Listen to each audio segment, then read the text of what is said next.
मैं Mohammad Naeem Shaikh, founder of national president of regional political party M political party. जैसा कि आप जानते हैं कि मैं 31 मुंबई साउथ लोकसभा कॉन्स्टिट्यूंसी से 2024 का अपना इलेक्शन लड़ा in front of Arvind Sawant और यामिनी यशवंत यादव। तो जिन लोगों ने मेरे इलेक्शन में अपना कीमती वक्त दिए, मैं कैमरामैन से कहूँगा सबकी जरा तस्वीरें दिखाइए, क्योंकि इन्होंने अपना कीमती वक्त दिए, इन्होंने अपनी गाड़ियों का इस्तेमाल किए और इन्होंने अपने जेब की फंडिंग लगाए मेरे कैंपेनिंग में।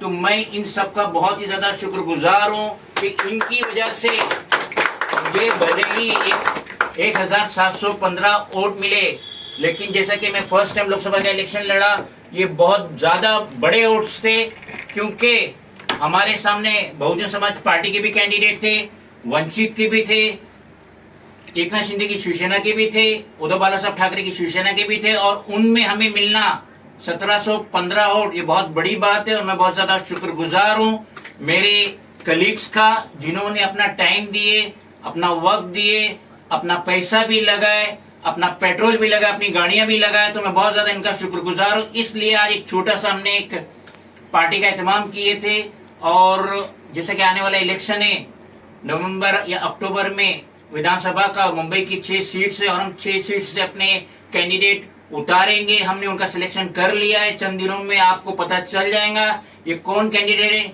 इनकी क्या क्वालिफिकेशन है, क्योंकि इनमें एडवोकेट्स भी है, प्रोफेसर भी है, डॉक्टर भी है, नामचीन सोशल वर्कर भी है। वो सारे पत्ते चंद दिनों में खुल जाएंगे। तो देख लीजिए कि अभी तक जो अदर पार्टीज है, नेशनल पार्टी है, रीजनल पार्टी, जिन्होंने अभी तक डिसाइड ही नहीं करे कि उनका कैंडिडेट कौन होगा, उससे पहले ही 4-5 महीना पहले ही हमने हमारे कैंडिडेट्स का सिलेक्शन कर लिए, और हम इन दिनों में सारा प्रिपरेशन कर लेंगे। जो एफिडेविट जो सबसे कीमती होता है, सबसे ज्यादा सरदर्द होता है एफिडेविट, वो सब हम पूरा प्रेपर कर लेंगे। खाली डेट का इंतजार कर रहे हैं कि इलेक्शन कमीशन की तरफ से डेट हो जाए कि ये डेट में इलेक्शन होगा, और उसी दिन जाके पहले ही दिन फॉर्म लेके हम अपना फॉर्म भर देंगे। क्योंकि ये एक तरीका है, जो पहले फॉर्म भरेगा उसका नाम टॉप पे आता है। पार्टीज को छोड़ के जो कैंडिडेट रहते हैं, इंडिपेंडेंट रहते हैं, जो सबसे पहले फॉर्म भरेगा उसका नाम ऊपर आता है। तो जैसे कि 14, 16, 18, 20 कैंडिडेट रहते, जो जितना लास्ट में फॉर्म भरेगा उसका नाम इतना बॉटम में आएगा। देखिए, हम लोगों को बड़ी खुशी हुई कि हमारे बीच में एक ऐसे शख्स है कि जिन्होंने एमपी का इलेक्शन खुद लड़े, और वो नेशनल प्रेसिडेंट है। और दूसरी बात, इनका जो स्लोगन है गरीबों का मसीहा, गरीबों का हमदर्द, गरीबों का हमदर्द, तो बहुत बड़ी बात है कि हमारे बीच में ऐसे शख्स है जो कि नेशनल प्रेसिडेंट होने के बावजूद जो अदर कास्ट के भी लोग हैं उन्हें भी ये साथ में लेके चलते हैं, और ये इलेक्शन लड़े। भले इनकी हार हुई, लेकिन बड़े बड़े दिग्गजों के बीच में इलेक्शन लड़ना कोई खाने का काम नहीं है। बस अल्लाह इन्हें, इनकी पार्टी को नजरे बस से बचाए, और आगे हम देखेंगे कि इंशाल्लाह जो एमएलए के इलेक्शन में इन्होंने कमिटमेंट किए, कितने लोग उतरेंगे और उसमें इनकी पार्टी में से किसको जीत हासिल होगी। मैं नईम भाई के इस इलेक्शन से इतना खुश हूँ, मतलब कि इन्होंने जो इलेक्शन जो लड़ा है एमपी का, कोई ऐसी मामूली बात नहीं है इलेक्शन लड़ना। एमपी का इलेक्शन या कोई कारपोरेटर का भी इलेक्शन लड़ना तो कोई मामूली बात नहीं, लेकिन ये बहुत बड़ा इलेक्शन था। इसमें इनको 1700 वोट जो मिले हैं वो भी काफ़ी वोट मिले, वो हिसाब से देखा जाए तो इतनी उम्मीद नहीं थी कि इतने वोट मिल जाएंगे इनको, लेकिन अल्लाह के फजल करम से इनको काफ़ी वोट मिल गए। इनको 1700 मामूली बात नहीं है। दूसरी बात यह है कि आने वाला असेंबली के अंदर इलेक्शन के अगर ये अपनी काबिलियत दिखाते हुए और अगर आगे बढ़ते हैं, और तो मालिक तो इनकी मदद करेगा, लोग भी मदद करेंगे इनकी इंशाल्लाह, और इनको और भी अल्लाह चाहेगा तो इससे भी अच्छे वोट मिलेंगे और कामयाबी आगे बढ़ेंगे। आगे चलते चलते आगे ही बढ़ेंगे, मतलब अभी एक सीढ़ी चढ़े, दूसरी सीढ़ी चढ़ेंगे, फिर तीसरी सीढ़ी चढ़ेंगे, वो हिसाब से फिर इनको और भी मालूमात मिलेगी आगे। अल्लाह, मेरी एक दुआ है कि अल्लाह इनको और आगे भी कामयाबी अता फरमाए। खालिद भाई, मैं इधर एक बात कहना चाहता हूँ कि जैसे कि 14 कैंडिडेट्स थे, उसमें काफ़ी मुस्लिम्स भी थे और पार्टी से भी थे, लेकिन पूरे कॉन्स्टिट्यूंसी में 31 मुंबई साउथ कॉन्स्टिट्यूंसी में कोई कह नहीं सकता कि नईम शेख को किसी ने खड़ा किया, या कोई कह नहीं सकता कि नईम शेख ने पैसा लेके खड़ा हुआ।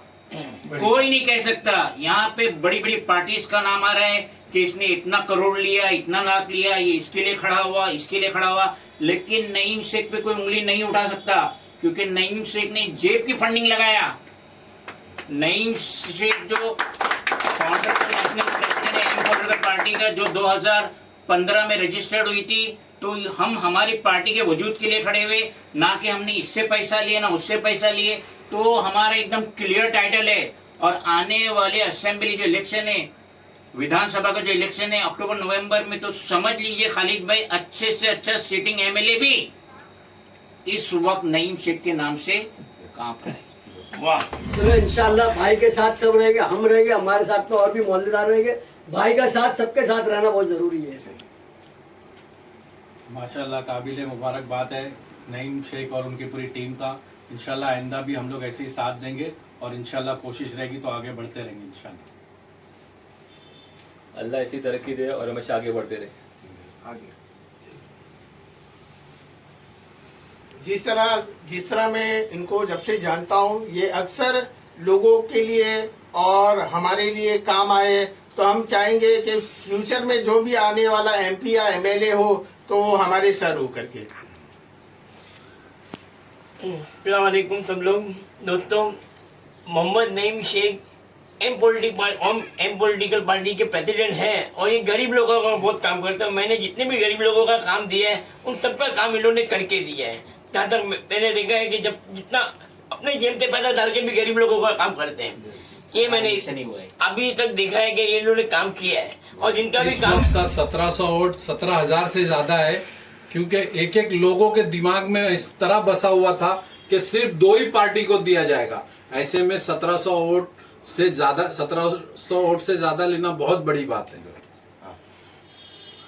अस्सलाम वालेकुम। चूँकि नईम शेख गरीबों के हमदर्द है, इसलिए हम लोगों की पूरी कोशिश रहेगी कि इंशाल्लाह आने वाले इलेक्शन में ये 1700 वोट को 17,000 में कन्वर्ट किया जाए इंशाल्लाह।